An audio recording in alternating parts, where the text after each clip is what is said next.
C'est avec beaucoup de fierté et d'honneur que le gouverneur du Congo central, Dr Guy Banondongidi, a reçu dans son cabinet de travail les médailles d'or au championnat du monde de Jiu-Jitsu. Christophe Poutou, c'est d'une fils de la province des retours d'Abu Dhabi aux Émirats Arabes Unis où il a été représenté valablement son pays, la République démocratique du Congo, n'est pas rentré à la maison même produit, comme il a d'ailleurs fait savoir, au sortir de l'audience qui lui a été accordée par le chef de l'exécutif provincial du Congo central. Je suis venu présenter le trophée que je viens de gagner au championnat du monde à notre premier sportif congolais de Matadi, qui est notre gouverneur. Il était très content, donc il est fier de moi, et fier de ce qu'un enfant de la province a ramené pour lui, donc c'est une fierté. Face à la détermination, l'abnégation et la perspicacité dont a fait montre Christophe Poutou, le premier sportif de la province, Dr Guy Banondongidi, n'a pas caché son émerveillement et encourage la jeunesse du Congo central à ne pas emprunter le chemin de la facilité. Vraiment, j'ai été impressionné par le personnage. C'est un exemple de courage, de détermination. Pour nous, c'est une très grande fierté de voir que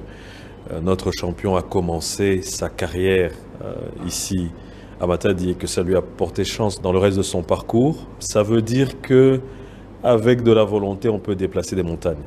J'ai échangé avec lui. Son récit, c'est comme un film, parce que partir de là où il est parti et à monter sur le toit du monde dans une discipline qui n'est pas facile, une discipline très technique, où il y a beaucoup de pays qui sont très avancés, mais avec la force de sa détermination, quasiment seul, il a pu faire flotter le drapeau de la République démocratique du Congo sur le toit du monde du Jiu-Jitsu. C'est pas évident. Et donc encore une fois, je voudrais le remercier pour ça et le féliciter et le citer en exemple pour notre jeunesse, quelle que soit la difficulté qui se présente. La facilité, c'est parfois pas le meilleur chemin. Signalons par ailleurs que les médailles d'or d'Afrique 2022, médailles de bronze de l'Open d'Allemagne et médailles d'argent de l'Open de Paris 2022, Christophe Poutou devient ainsi le premier Congolais pratiquant des arts martiaux à offrir à sa nation une médaille d'or au niveau mondial dans la catégorie des moins de 84 kg.